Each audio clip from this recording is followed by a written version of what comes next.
It's time for Damian on Design with Damian Farrell from Damian Farrell Design Group in Ann Arbor. He is a fellow with the American Institute of Architects. We can't say that enough. Thank you very much. Recently happened this year, and we're very proud of it. Today we're going to talk about the changing face of Ann Arbor. Of our hometown. We don't talk about our hometown a lot, do we? Other than specific things in it, like art and murals and so on. But it's been a while since we've really talked about Ann Arbor per se. And we've been through a rough time.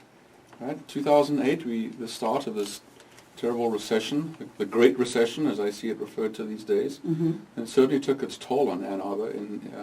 Even though we've always thought that our town has been relatively waterproof, if you will, from a recession point of view, but I think we took a hard whack, and we're certainly seeing it as architects, and obviously then associated with builder friends and developer friends, and now you look at the frenzy that is going on downtown with all the cranes. And, it's sort of Chicago-esque in a sense, with all the cranes. And talking to Wendy Ramson the other day, who we've had on our show before, who's retiring after 30-some years of leading or being a leader in our planning department.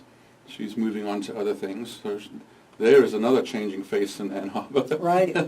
Which personally I'm very, very sad to see go, because she's terrific. But anyway, it's, Erin, our producer, had a terrific idea, which is why not just step back and take a look at where we're actually living right now. And that would be Erin McNear behind the camera there Behind for the our camera over YouTube audience, who is remarkable. She's the one who puts all of these shows together and doesn't get the credit she deserves. So, Erin, thank you very much. Thank you very much, Erin. Some of these statistics are really interesting when we look at population, when we look at growth in Ann Arbor. Yeah, they really are. And we look at median sale prices this June 15th to September 15th. So, now they're looking, things are happening so fast, they're looking at in quarters, $289,000 for a median house price in Ann Arbor. When you look at the national statistics, that puts us way up there. We're not up to bubble cities, as I'm referring to places like San Francisco, where things are really going crazy. But so not only do we have this changing face of our downtown with more density going on, but we're seeing projects now, a lot of projects that were shelved back in 08, 09, when the economy went down, that are coming back on the boards. In fact, you may remember one that we were actually working on, Tierra on Ashley. Oh, right. Across from Sweetwater's Cafe on that little empty corner.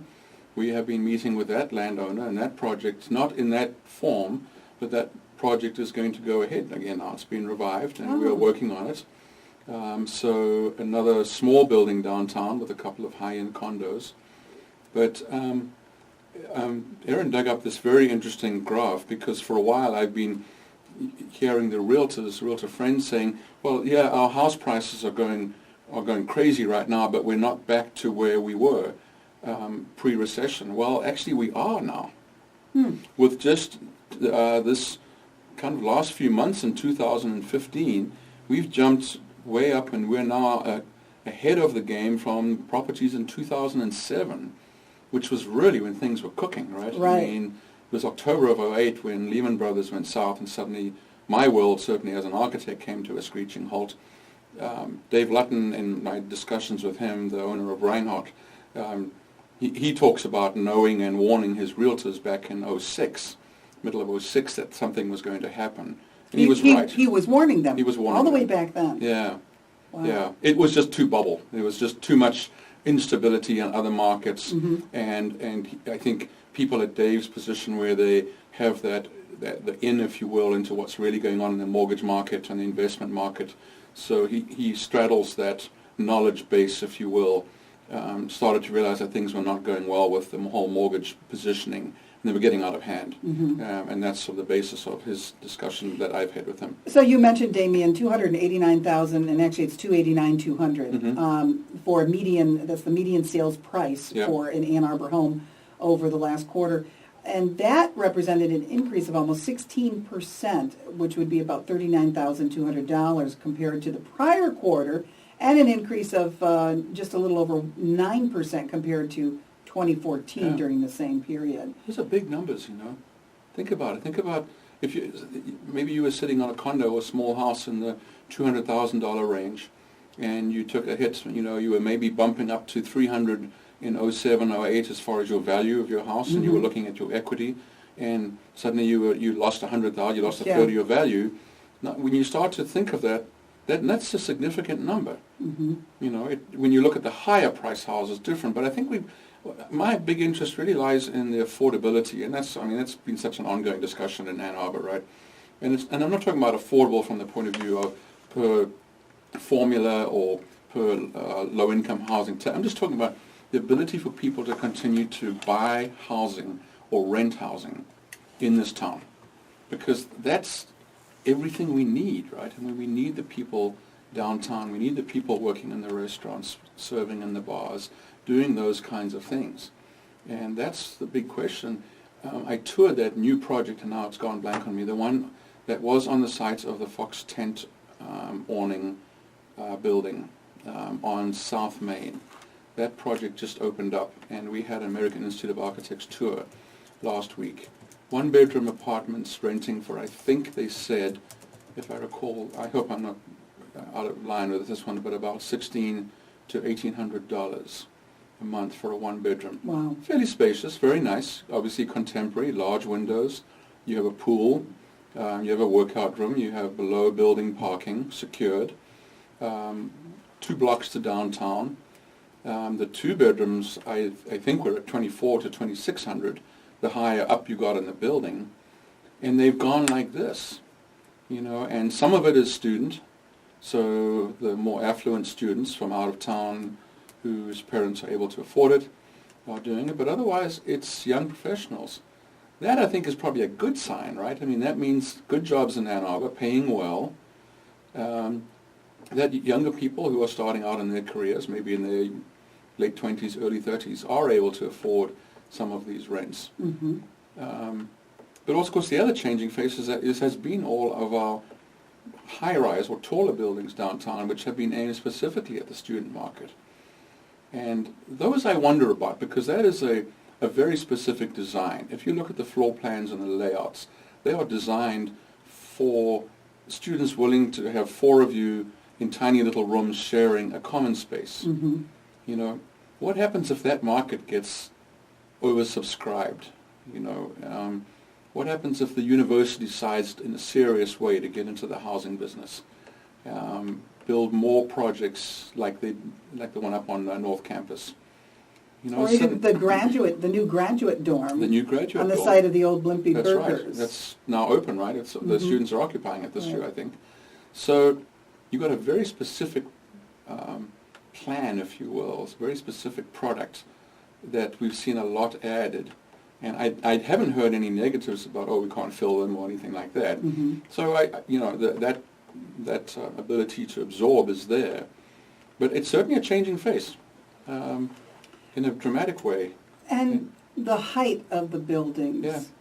I didn't think I really cared about that when that whole debate was going on. It's still, to some It's extent, still going is. on. Yeah. Until I drove down on First Street, and I saw the shadow cast by the tall buildings. And also just with on Huron, with the controversy of the building that's going up next to...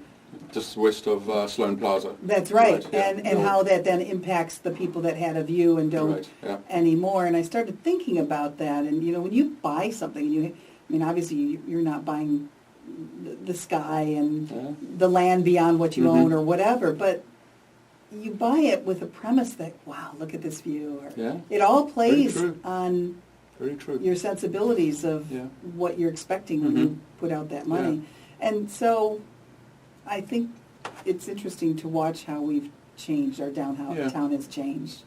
I mean, I'm probably in the minority in that I will always, I think, support taller buildings within reason. I think 30 stories is probably out of character with Ann Arbor scale. How tall do you think we should go? Oh, I think something in the maybe up to 20 stories, right in the urban core. I think is not inappropriate. I would have lots of people argue with me on that, but I think we've set in place the mechanisms to keep the character of the areas that do have character. So we won't be tearing down buildings on Main Street, for instance, and putting up 20-story buildings. We know that. So the D2, D1 zoning has taken care of that with its character zoning. True. So I think this process has been careful, and it's shown up with a few little flaws in it, and there have been some course corrections. That's inevitable. But I think in areas that when there isn't, like I've always thought that area kind of between downtown and State Street is pretty much a dead zone. Mm-hmm. I think a lot of people have. I mean, the area around the library, the parking structure, the post office, that area, there's not much there that's attractive. If you're doing that walk from downtown up to State Street, and McKinley has certainly helped in their projects that they've done as you come down Liberty, for instance, as the main connector. Things like all the way down to Bar Louie and some of the other restaurants that have opened up. So that's happening, and I think that area it doesn't have an established character, and I think that's what was identified in the D1, D2 work. And I think that's the kind of area that I'm talking about, where some taller stuff could go up, and maybe over surface parking. And I think what Carl Lukenbach's designed for the new parking structure next to the library worked out beautifully. I think the way you access it, it's just really smart the way the whole thing was done. The fact that there's light under there. Yeah. When you go underground, you think it's going to be dark, but it was brilliant how they designed that. Oh, that's what happens when you get good architects involved. Right? It's right. Damian Farrell if I can put in a plug for one. is one of those. It's Damian on Design each weekend here on Ann Arbor's Talk Station, 1290 WLBY. Contrast this with Ypsilanti. In Erin's research, she said that the population last year in Ann Arbor was 117,770. That was an increase of almost 4,000 people since 2010. Pittsfield Township had an increase of about 870 people last year, and Scioto Township had an increase of 156. In Ypsilanti, population stayed relatively flat last year. It went from 20,030 to 20,081, although I suspect that they're happy to get those few extra people that did move in there. And we have heard that there are a lot of students that are interested in those lofts. Yes. There's a wait list for the lofts downtown in Ypsilanti. So, and I know with what they're trying to put in, they've got the restaurants and retail that is starting to blossom in the downtown region. It really is. It has helped out a lot. Yeah. And even when you talk about high-rises going in, look at the, Babo, the grocery store and other kinds of places. Once you know you're going to have a population of people in a big, large building, well, then your retail starts coming in. Exactly, and then you support the stuff, so That's then you right. begin the cycle. Yeah. As you know, we're working on a project downtown Ypsi right now, right? This back office studio. Our clients have purchased a two-story, we used to be an old bar, two-story building, nearly 10,000 square feet worth of space that is going to be kind of tier 2 incubator space for small companies. So not necessarily startups, but companies that are on their way looking for space. So this has been a great experience in that it's brought us into what's going on downtown. And now we find out just recently that the building next door, which used to be a part of the same bar, has been purchased, and that's being rehabbed as well. So suddenly, right there downtown, there's some stuff happening. And when you look at the bullishness of like the Beale family, Stuart and Fred, particularly Stuart. Stuart's really leading some of that stuff. And there are other people down in Ypsi. I don't mean to exclude any. But I share their bullishness on Ypsi. I think it's where we are going to go next to create another downtown that is more affordable. And I think perhaps Ypsi is okay with that. In my work with the Historic District Commission on our particular project, I think it's about positioning. There's this great building stock. We've got a river downtown. You've got some handsome buildings down there, some beautiful spaces. You've also got a lot of potential for new buildings, for lofts, for so on. I think if we have this conversation 5 years from now, I bet that our conversation would be quite different. I really think, it's even closer to the airport. It's got just as much stuff available to it as Ann Arbor does. Great university, great community college right there, fabulous hospital right there as well. Right.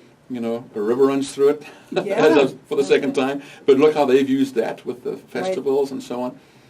The car museum, the fire station, all that stuff down there. If I were in that game, that's where I'd be looking right now. Because you're going to think that is really going to blossom. I think so. Aaron put together how has Ann Arbor changed. I just want to show for our YouTube audience. I love this. This is the artistic mind working. Well, and you know, we just had someone on the air this week that talked about how you're supposed to do this now with your notes and make these bubbles. Aaron, I don't know where you learned this, but this is exactly what they were talking about, and it is the sign of a creative mind. Well, I have to keep remembering that Erin really is an artist. I know. Her work is. And so, is beautiful. we have her doing things, yucky things like some bookkeeping and those kinds of things, so it's a shame. But so she gets to let rip when we do some of this stuff. But you're right, it's the stream of consciousness. Yes, that's what this is. So why do cities change? Aren't they always changing? Better economic opportunities, the urban lifestyle, shorter commute time. Mm-hmm. National trends, she writes, people moving away from suburbs and into more urban environments. Mm-hmm. We've been talking about that. Yeah. She asked the question, how do you keep a city's character but still allow for or accommodate growth and development? Quotas for a certain percentage of low income, market rate, and luxury housing. Yeah. You have to be thinking about that, not just the building heights and the density, but what is going to go in there. And what actually gives the city character? In my estimation, well, first of all, it's a vibe, it's a feeling, it's the people. Yes. But, I mean, I like that old town type of character. Yeah. I like the old buildings. Yeah. And that is a lot of it, isn't it? It is a tremendous... I think a huge amount of it is the design at the street level. Mm-hmm. When you're walking through the town, how do you feel? Do you feel safe? Are the buildings attractive? Do they make you stop and look into them? Do you feel that there's shade and there's cover? Are there trees to soften the buildingscape, or is it harsh? These are the things, the tiny little details that go into making it. And so as you bring people downtown, that's what happens. This last weekend I was in Terre Haute, Indiana, and I looked on Google Earth. It's a city with a big footprint, probably about 4 times the size of Ann Arbor. If you look at Ann Arbor within the ring, with a population less than Ann Arbor's. And so we went downtown, and we walked along the river, and none of that stuff is there. And it felt like a dying city. It happened to be a terribly hot day, of course, in the Midwest on Saturday and Sunday, or days. But that was a good illustration to me of, and I don't know what they've got going on, so I don't mean to beat on Port Terre Haute, but it was just being there and experiencing it, and then contrasting it with where we are and what we have going. There's a good reason that our city has been voted one of the top 100 best places to live in the country. It's because of the consciousness of everyone in that. So it's about design, it's about policy, it's about implementation. It's all these things rolling together. Yeah, I grew up here, though, and sometimes I long for the old Ann Arbor, the Ann Arbor of yesteryear that had Klein's department store and Goodyear's department store right downtown. That's where we went. And, obviously times change. Mm-hmm. But I think the one thing that's most disconcerting to me, and I love all of you out there, but there are too many of you. This is my town, Yeah. And now we have all these people that we've attracted here because of the jobs we have, because of the tech work that's going on. Mm-hmm. So obviously prices are going to go up with the influx of people. Yeah. But and the point that Aaron makes in this this drawing here is that as housing prices climb higher and higher, the city becomes livable to a smaller and smaller segment of the population. That's my big concern, as I mentioned earlier, is how do we deal with that? I think my hope lies in places like Ypsilanti, Saline, Dexter, Chelsea. Is that where they're going to gravitate to then? Because I don't know if they'll gravitate there. I think that those places will continue to offer more affordable options to people, but being close to the action, so to speak. Yeah. Right. And let's face it, like Ypsilanti, Saline as well, a lot of those places are doing much of what Ann Arbor is doing to increase the visibility of their downtowns. We are working on a project in Saline right now. Mm-hmm. And so I've become very aware of that, and become very aware of Saline's, the city council's attitude, their outlook, which is so bullish as well, and their desire to cooperate and to encourage new development. I know Shinola.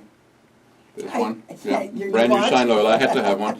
Wait, could that be any bigger? That's the real question. And Shinola has been wonderful to have. I mean, the fact that these are being made in Detroit, they train Detroiters to make these. But here's the thing that strikes me. This is the first reappearance of retail back on Main Street. Right? Everything has been restaurant for a long time. And we have a really stable, other than a couple of locations that seem to be perennially doomed as restaurants, but a relatively stable Main Street space. Some of the retail lately has slipped right into restaurant. It's great, it still brings, and I know Shinola is sort of in a different place, but that brings a very significant marker in my mind. It's retail back on Main Street. It is. On a main corner. Remember Wilkinson's? Yes. Leather goods. Absolutely. Now you've got, and luggage, leather, you've got your leather You've now. got a little bit of Wilkinson's Shinola back. isn't just about the watches. No. They have journals and they have, bikes and... all the beautiful leather stuff they have. And Wilkinson's was fabulous for that, right?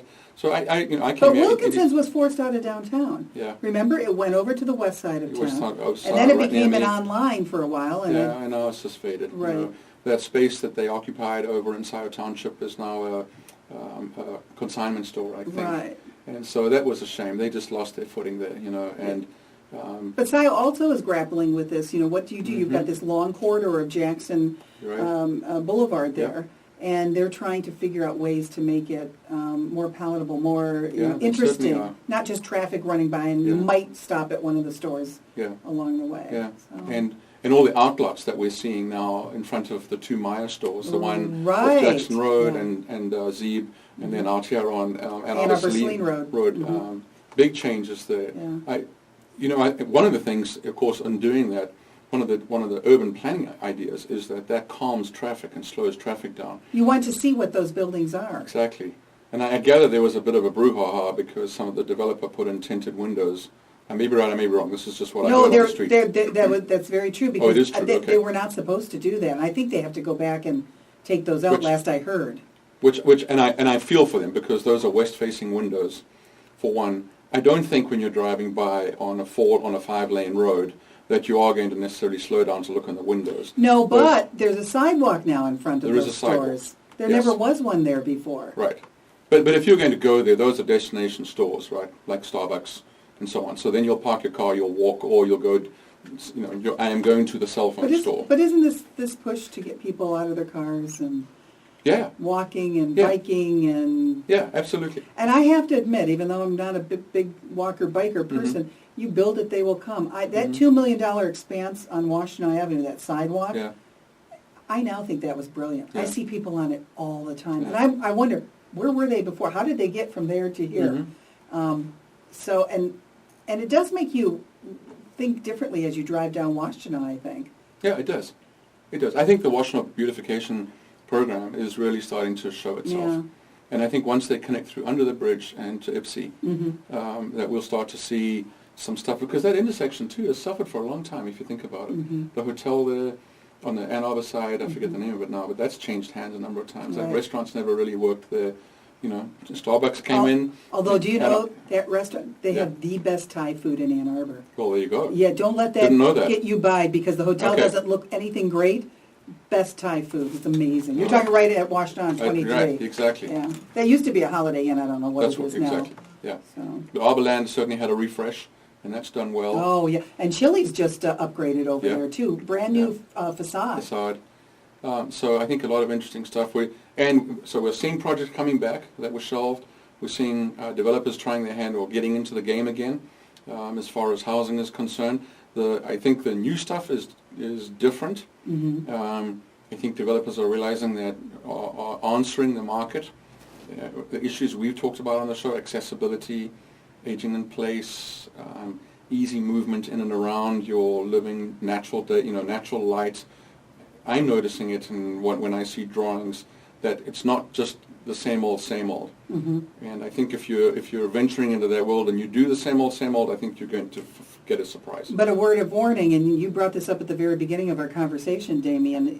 What happens if that student market dries up for some of those luxury high-rise apartments that are now in downtown Ann Arbor? Yeah. Even though there are a lot of people my age who, as they approach retirement, they talk about wanting to be downtown and having more of an ease of lifestyle of navigating downtown by living there. That's a pretty hefty price point on a retiree's budget. So I don't know if it would fill the baby boomers necessarily would be able to afford it or not. But what if the university starts appealing to those students in a different way? They construct new dorms that students actually want to live in a dorm. They've done a lot of that with improvements, so... You know, these things can be remodeled and reconfigured. I suppose. But the buildings, you know, sometimes it's very hard. You're putting a square peg in a round hole sometimes when you're taking it from a product which is designed around these 2 bedrooms, living room, 2 bedrooms, shared bathroom kind of stuff. Then you start to do major redos. I mean, to me, the question might have been, well, what if you had allowed or designed a better mix in your building? Not just for students. Not just for students. And this gets Would to an this empty nester diversity be issue. willing to live there? Well, I think so, because University Tower, for instance, is a blend That's true. of all kinds, and that's the last affordable. I mean, they're very small, but people love that building. Right. They love living there. The views are fantastic, right downtown. Right. It's tired, but a lot of people have redone their apartments. Yeah. And there are students living there. There are professionals, Right. So, I kind of wonder if some of that couldn't have been done. And make it more versatile. Well, the times, they are changing, aren't they? Yes, they are. Our thanks to Erin McNear for putting all of this together as we talk about how Ann Arbor has changed, the impact on some of the outlying areas as well, on design with Damian Farrell, local architect with Damian Farrell Design Group. Great conversation. Always. Thanks. Thank you so much. Right. Who knows what the future will hold? I know. Let's do this again 10 years from 10 now. years. We're coming up on the Lucy Ann Lance Show. Ann Arbor's Talk Station, 1290 WLBY. That was a good time. Perfect. Thank you. That was very interesting. Oh, I wanted to